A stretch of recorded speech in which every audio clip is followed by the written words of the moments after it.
저는 가끔 이상하다고 생각하는 사람이 있습니다. 어떤 사람을 제가 이상하다고 여기는가 하면 빵을 안 좋아하는 사람입니다. 어떻게 빵을 안 좋아할 수가 있을까?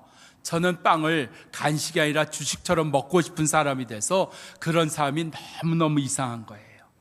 대전에 가면 빵집 하나 있습니다. 성심당이라고 하는 빵집이 있는데 이 빵집은 대전에 있지만 전국적으로 유명한 빵집입니다. 그 대전역에 그 성심당 분점이 있는데 언제 가도 사람들이 길게 줄을 서 있습니다. 일반적으로 잘 되는 빵집, 하루에 매출이 한 300만 원 정도, 그럼 잘 되는 빵집이라고 얘기합니다. 그런데 이 성심당은 하루 매출이 2천만 원이랍니다. 대단하죠? 어떻게 이렇게 성공했을까? 어떻게 이렇게 잘 되는 빵집일까? 첫째, 역사가 오래됐다는 겁니다. 60년 됐다고 이야기하니까요. 그런데 이 성심당에 60년보다 더 오래된 빵집도 있답니다. 그러니까 오래됐다는 것이 성공한 요인은 아니라 하는 겁니다. 두 번째, 다른 빵집이 없는 특별한 빵이 있었다. 예를 들면 튀김 소보루빵, 부추빵, 잘 알죠? 이런 거. 이런 빵이 있어서 성공했다. 그런데 다른 빵집에도 특이한 것이 있다는 겁니다. 그 특이한 것 때문에 성공한 것은 아니다 하는 겁니다. 전문가들이 이렇게 얘기합니다. 성심당은 개업했을 초기부터 그날 팔고 남은 빵은 양로원이든지 고아원이든지 탈북자든지 일용직 근로자든지 나누어 줬다고 하는 겁니다. 팔고 남은 것 나누어 주는 데 있습니다. 그런데 성심당은 조금 달랐습니다. 그날 예상해서 빵을 만드는데 그 예상한 빵보다 조금 더 만든답니다. 그래서 나누어 준답니다. 하루에 100개가 팔릴 거다 하면은 110개나 120개를 만든다는 이야기입니다. 그래서 나누어 줬다는 이야기입니다. 다른 겁니다. 우리가 살면서 우리 나름대로 갖고 있는 것이 있습니다. 더 좋은 것을 얻기 원하는 것들이 우리 가운데 있습니다.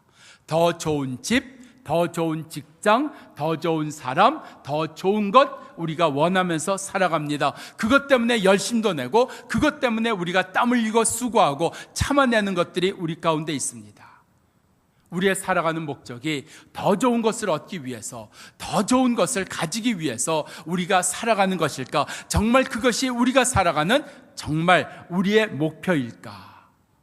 그게 다는 아니라고 하지만 거기에 매여 있는 것만은 틀림이 없습니다. 더 좋은 교회, 더 좋은 사람, 더 좋은 사랑, 더 좋은 물건, 더 좋은 학교, 이 더 좋은 것을 얻기 원하는 것이 우리 가운데 쉽게 놓지 못하는 일이 되어버렸습니다. 이스라엘 사람들이 애굽에서 종살이를 하게 됩니다. 하나님께 부르짖습니다. 하나님 더는 못하겠습니다. 하나님이 그 소리를 들으사 저들에게 해방을 주셨습니다. 광야로 나온 이스라엘 사람들, 물이 있나요? 먹을 게 있나요? 어느 쪽으로 가야 될지를 알지 못했을 때 하나님은 구름 기둥으로 불 기둥으로 인도하여 주셨고 그들에게 마실 물과 먹을 것을 주셨습니다. 얼마나 감사한 겁니까? 얼마나 귀한 겁니까? 그런데 거기서 끝나지 않습니다. 항의하고 나섭니다. 원망하고 나섭니다. 불평하고 나섭니다. 왜요? 더 좋은 것이 없다는 것 때문입니다. 물이 있는 것은 좋은데 먹을 것, 만나를 주신 건 좋은데 왜 고기가 없냐는 거예요. 왜 더 좋은 것이 없냐는 거예요. 하나님께 불평하다가 하나님과 멀어집니다. 하나님과 등지게 됩니다. 우리 속에 더 좋은 것 얻을 수 있습니다. 더 귀한 것도 가질 수 있습니다. 얼마든지 내가 노력하고 땀 흘리고 기도해서 얻을 수 있습니다. 그런데 더 좋은 것 얻다가 하나님과 등지게 되는 일은 없을까요? 하나님과 멀어지는 일은 없을까요? 정말 내가 바라보고 가야 되는 게 더 좋은 것, 더 좋은 집, 더 좋은 차, 더 좋은 사람, 더 좋은 것, 그것이 내가 바라보고 가는 전부이어야 될까요? 오늘 말씀을 통해서 내가 무엇을 바라보고 가야 될 것인가 하는 것들이 우리 속에 깨달아지기를 바랍니다. 23절입니다. 많이 친 후에 옥에 가두고 간수에게 명하여 든든히 지키라 하니 바울과 실라가 매를 맞습니다. 그리고 그들이 감옥에 갇히게 됩니다. 왜요? 예수 전했다는 것 때문에요. 귀신 들린 사람을 고쳐줬다는 것 때문에요. 예수님의 일을 했다는 것 때문에 말입니다. 그들이 예수를 위해 살았으면, 이렇게 열심히 예수님을 위해 살았으면 예수님이 지켜주셔야 되는 거 아니에요? 보호해 주시고 어려움 속에서 건져내 주시고 환난, 시험, 근심 이런 거 다 막아주셔야 되는 거 아니에요? 그런데 그 막아주시는 건 고사하고 하나님이 지켜주시는 건 고사하고 예수 때문에, 예수 전한 것 때문에, 예수를 위해 산 것 때문에 그들이 매를 맞고 감옥에 갇히는 일을 당했다는 겁니다. 우리가 살면서 거의 예외 없이 우리가 받게 되는 일이 있습니다. 그 받게 되는 일 가운데 하나가 상처입니다.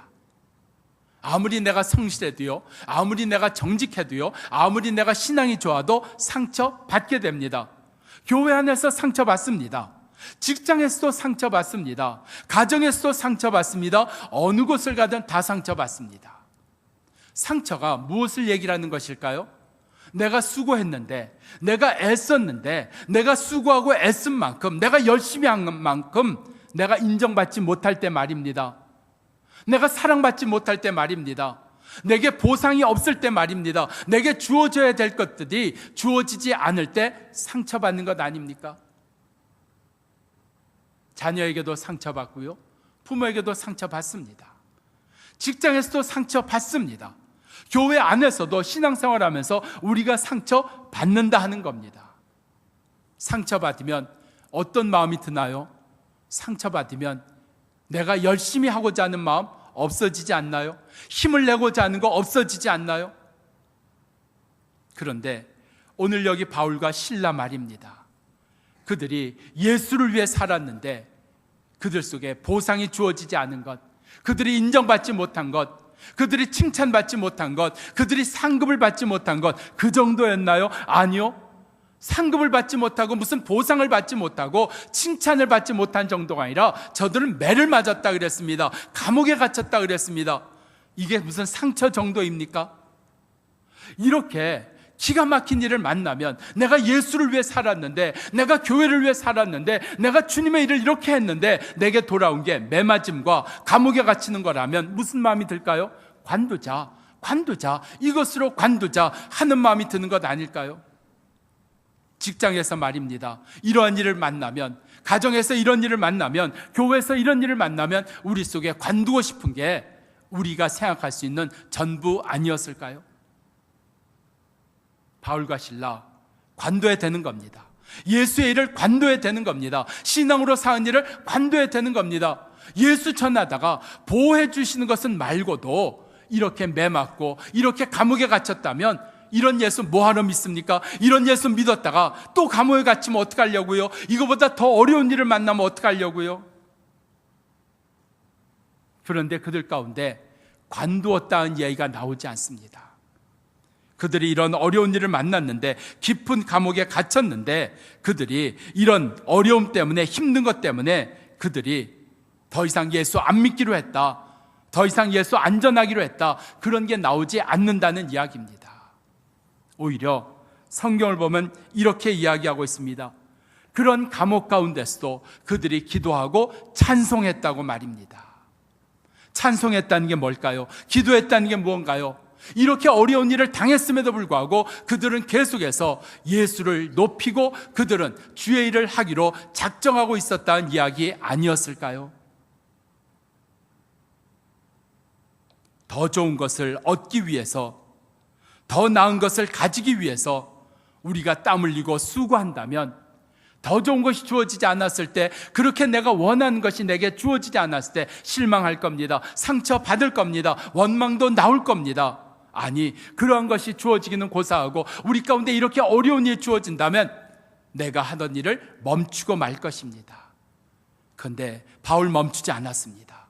상처받지도 않았습니다. 왜 상처받지 않았나요? 그에게 주어진 일은 너무나 작은 일이 돼서 상처받을 만한 일이 아니 돼서 상처받지 아니한 걸까요?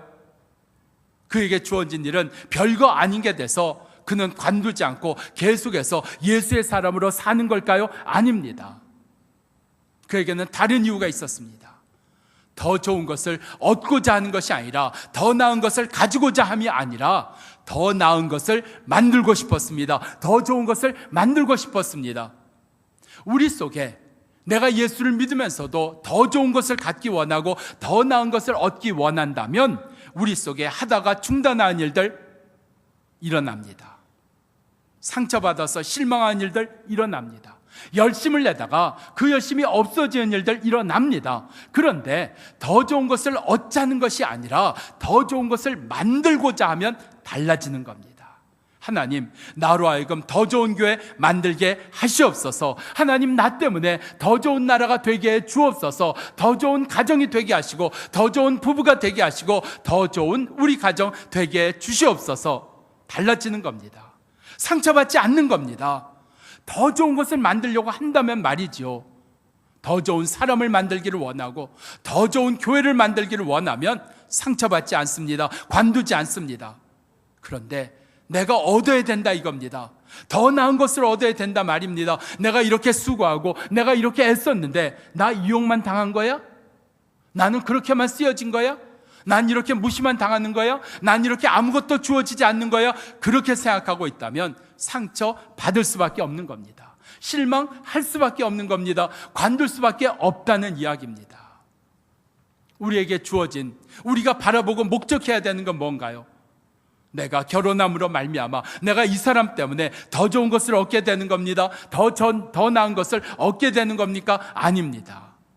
나는 결혼으로 말미암아, 가정을 이룸으로 말미암아, 성도가 됨으로 말미암아, 이 교회 다님으로 말미암아 더 좋은 교회를 만드는 일에 주께서 나를 쓰시는 겁니다. 더 좋은 가정을 만드는 일에 나를 쓰시는 겁니다. 더 좋은 것을 갖는 게 아닙니다. 더 나은 것을 갖는 게 아닙니다. 오늘 우리는 예수의 이름으로, 오늘 우리는 십자가로 이 땅을 더 좋은 나라로, 이 민족을 더 좋은 민족으로 만드는 겁니다. 우리 교회를 더 좋은 교회로 만드는 겁니다. 왜 우리 교회는 이것밖에 안 되느냐고요? 우리 교회 부족한 게 한두 가지일까요? 목사에게 부족한 게 한두 가지일까요? 아닐 겁니다. 아닐 겁니다. 그런데 우리는 그 부족한 것, 그것을 내가 바꾸는 겁니다. 좋은 곳으로 만드는 겁니다. 내 땀을 흘려서 말입니다. 내가 수고함으로 말입니다. 내가 기도함으로 말입니다. 더 좋은 교회, 더 좋은 나라, 더 좋은 민족, 더 귀한 사역 만들어가는 역사가 오늘 우리 가운데 주어지기를 축원합니다. 저는 70주년이 참 좋습니다. 왜 좋은가 하면 하나님께서 우리 가운데 이 70주년을 통해서 그동안 잘 하지 못했던 것에 대해서, 우리 가운데 생각하지 못했던 것에 대해서 하나님 하게 하신 역사가 있기 때문입니다. 더 좋은 사회가 어떻게 되는 게 더 좋은 사회인가요? 어떻게 하는 게 더 좋은 나라가 되는 건가요? 장애인들과 함께 사는 것 아닐까요? 저희 교회가 가끔씩 섬기는 시설에 있는 아이들이 있습니다. 부모가 버렸거나 부모가 없거나, 그래서 어려서부터, 태어나면서부터 시설에 들어가서 고등학교 졸업할 때까지 거기서 먹고 자고 학교에 다니는 아이들이 있습니다. 우리나라에 수만 명이 있습니다. 근데 그거보다 훨씬 더 많다고 이야기를 합니다. 그래요. 가끔 그들을 찾아가고 가끔 그들을 섬깁니다. 그런데 문득 이런 생각이 들었습니다. 그들은 방학에 뭘 할까? 방학에 뭘 하고 지낼까? 우리는 아이들 위해서 이번 방학에도 계획을 세울 겁니다. 아이들과 함께 여기도 가고 저기도 가고 좋은 곳도 찾아가고 여행도 하고 맛있는 것도 먹이고 할 겁니다. 그런데 그 아이들은 무엇을 할까? 그 아이들 손을 잡고 함께 해줄 부모가 그들에겐 없습니다. 그들의 손을 잡고 좋은 데 가자고요, 맛있는 거 먹으러 가자고요, 그렇게 해줄 사람이 없습니다. 좋은 사회가 된다는 게 뭘까요? 좋은 나라가 된다는 게 뭘까요? 좋은 교회가 된다는 게 뭘까요? 그렇게 혼자 있을 수밖에 없고, 그렇게 아무도 찾아주지 않는 그런 사람들에 대하여 찾아가며 함께 해주며 손을 잡고 같이 나눌 수 있는 게 좋은 나라가 되고 좋은 교회가 되는 것 아닐까요? 만들려고 하면 달라집니다. 만들려고 하면 상처받지 않습니다. 우리의 자녀를 더 좋은 자녀로 만들려고 하면 상처받지 않습니다. 우리의 교회를 더 좋은 교회로 만들려고 한다면, 우리의 나라를 더 좋은 나라로 만들려고 한다면 욕하지 않습니다. 근데 만들려는 마음이 없으면, 우리의 가정도 나라도 교회도 만들려는 마음 없으면 욕밖에 나오지 않습니다. 원망밖에 나오지 않습니다. 불평밖에 나오지 않습니다. 만들려고 하는 게 없으면 말입니다. 그냥 만들어집니까? 찾아가야 되는 시간을 내야 되지 않습니까? 함께 하려면, 음식이라도 나누려면 돈을 써야 되는 것 아닙니까? 돈도 안 써요. 시간도 내지 않아요. 마음도 쓰지 않아요. 찾아가지도 않아요. 남는 건 욕밖에 없습니다. 비난하는 것밖에 없습니다. 도대체 이 나라가 뭐가 되려고, 도대체 이 교회는 뭐가 되려고 이렇게밖에 못하느냐고요? 아닙니다. 아닙니다. 우리에게 주인 사명은 내가 교회를 통해서, 세상을 통해서 더 좋은 것을 얻는 데 있지 않습니다. 더 좋은 것을 만드는 데 있습니다. 바울과 실라가 왜 실망하지 않았을까요? 왜 상처받지 않았을까요? 왜 관두지 않았을까요? 더 좋은 것을 만들어가는 과정이었기 때문에 그렇습니다.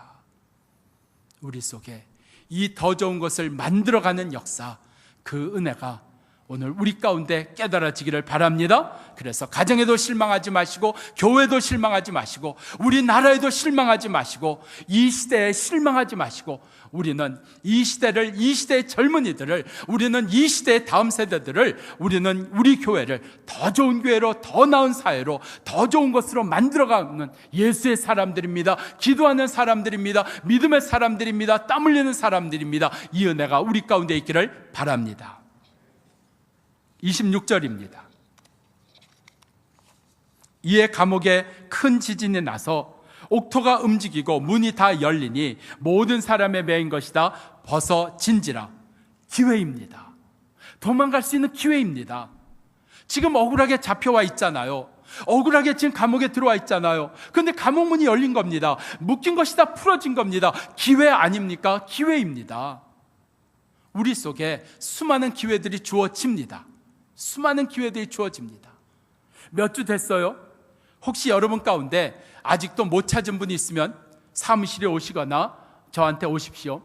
한 2주 됐나요? 3주 됐나?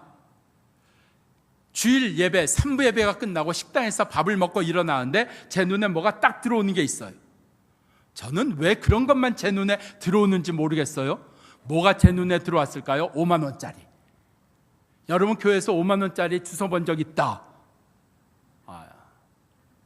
없죠? 전 있습니다.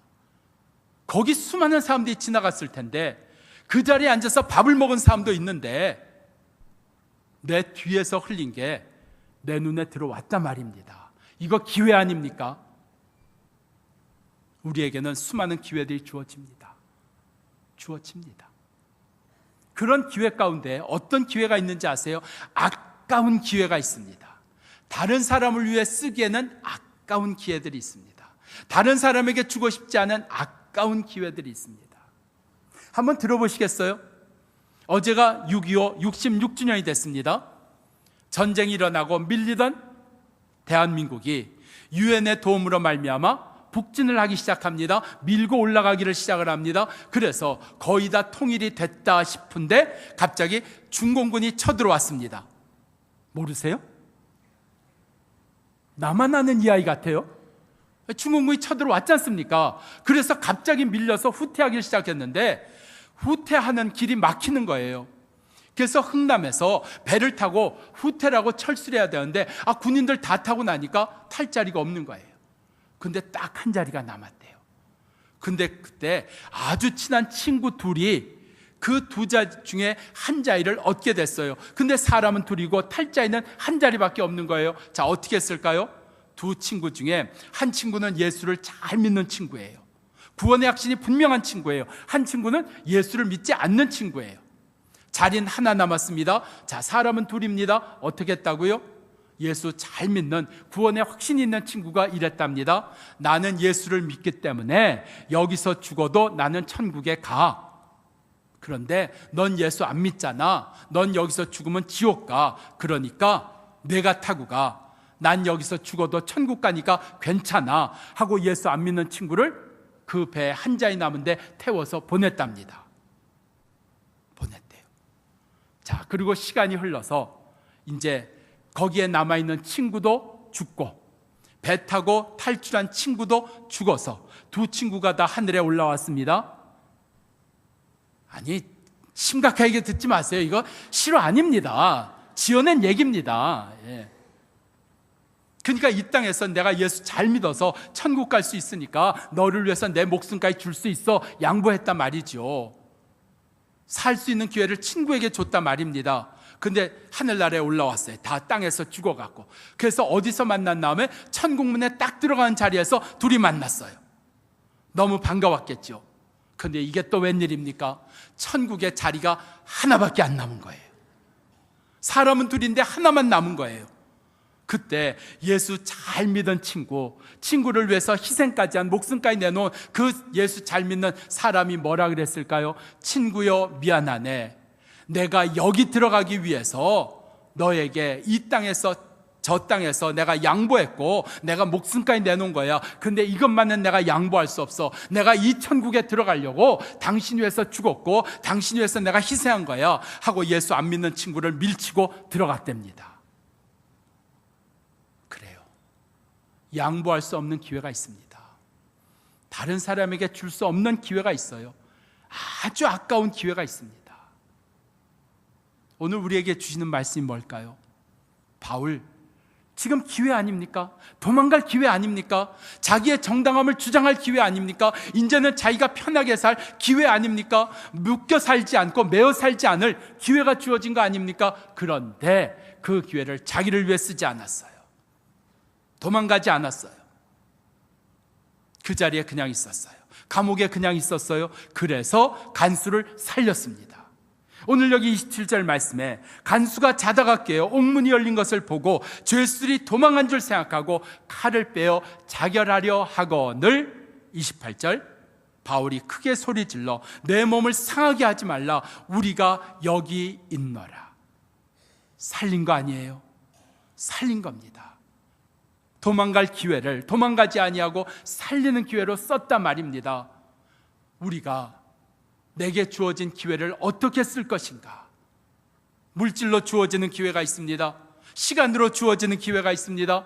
때로 마음으로 주어진 기회가 있습니다. 이 기회를 어떻게 쓸 것인가? 살리는 데 쓰는 자 되기를 바랍니다. 살리는 데 쓰자. 내 억울함을 푸는 데 쓰지 마시고 내 화를 푸는 데 쓰지 마시고 내가 더 원하는 것을 갖는 데 쓰지 마시고 살리는 데 쓰는 기회가 되시기를 바랍니다. 그래서 내게 준 기회마다 자녀를 살리고 가정을 살리고 나라를 살리고 믿지 않는 자들을 살리는 데 쓰는 기회가 우리 가운데 있기를 바랍니다. 더 좋은 것을 가지게 만드는 기회가 있습니다. 내가 원하는 것을 드디어 이룰 수 있는 기회가 있습니다.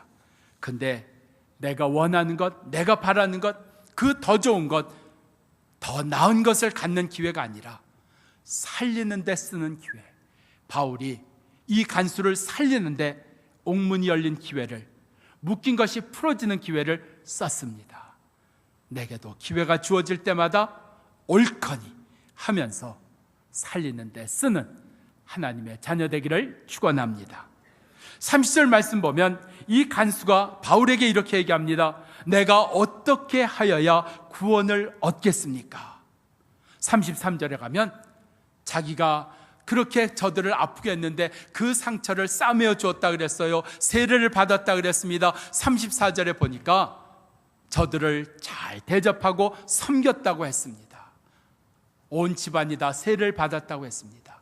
우리의 꿈이 뭡니까? 이 땅에 믿지 않는 자들에 대하여, 이 땅에 예수를 반대한 자들에 대하여 이 오늘 나오는 말씀이 우리의 꿈이 되어야 되고 우리의 바라는 것이 되어야 됩니다. 내 꿈이요? 내 꿈은 나에게 어떻게 하면 구원을 받느냐고요, 어떻게 하면 예수를 믿게 되겠느냐고요, 어떻게 하면 죄사함을 받게 되겠냐고요. 이것을 나한테 묻는 것이 나의 꿈입니다. 나의 꿈이 뭐냐고요? 그 사람이 미워했던 사람을 섬겨줄 수 있는 것, 그게 내 꿈입니다. 내가 바라는 게 뭐냐고요? 그 사람이 세례받아 하나님의 자녀가 되는 게 내가 바라는 겁니다. 이것을 우리의 꿈으로 가지면 안 될까요? 이것을 우리의 비전으로 가지면 안 될까요? 이것을 우리의 마음에 품고 있으면 안 되는 것일까요? 선생들이요, 내가 어떻게 해야 구원을 얻겠습니까? 내가 살아있는 동안 누군가가 나에게 이 구원의 문제를, 이 죄사함의 문제를 어떻게 해결할 수 있냐고요? 어떻게 내가 도움을 받을 수 있냐고요? 나에게 물어줄 수 있도록 내가 살아가는 그 은혜가 우리에게 있기를 바랍니다. 4년 전 이야기 하나 할게요. 2012년 7월 17일 날 영국 남부의 아주 작은 항구 도시 8만 명밖에 살지 않는 헤이스팅스라고 하는 도시에 축제가 벌어졌습니다. 그 8만 명이 사는 도시에서 17명이 뽑혔는데 이 17명은 이제 런던 올림픽을 열흘 앞두고 이 헤이스팅스에서부터 성화를 봉송하는 사람 17명을 뽑습니다. 근데 이 17명이 어떻게 선발이 됐는가 하면 런던 조직위원회에서 선정 기준을 이렇게 내려보냈습니다. 성화를 봉송할 사람들을 선택할 때 선택하는 기준, 평범한 사람일 것, 평범한 사람일 것, 이게 선정 기준이었습니다. 그래서 중학생부터 70에 이르는 할아버지까지 선정이 돼서 성화를 봉송하게 됩니다. 평범한 사람일 것. 우리가 복음을 전하는 것이 우리 속에 특별한 꿈이 될까요? 일을 악물어야만 할 수 있는 일일까요? 우리가 기도를 해야만 우리 속에 느껴지고 알게 되는 일일까요? 아니요. 예수 믿는 사람의 가장 평범한 꿈, 가장 평범한 삶, 우리가 복음을 전하며 우리가 그 미워했던 사람들이 화해하고 하나가 되며 그들이 섬기며 온 가족이 구원을 받는 우리의 평범한 꿈, 누구나 다 꿔야 되는 이 꿈, 누구나 가지고 있는 그 바람, 바로 그 역사가 오늘 말씀을 통해서 내가 좋은 것을 얻기 원합니다, 내가 더 나은 것을 갖기 원합니다, 그 자리에서부터 나의 꿈은 저들도 구원받기를 원합니다, 저들이 나로 말미암아 예수 만나기를 원합니다, 이 평범한 꿈이 우리 모두 가운데 이루어지기를 바랍니다. 기도하겠습니다.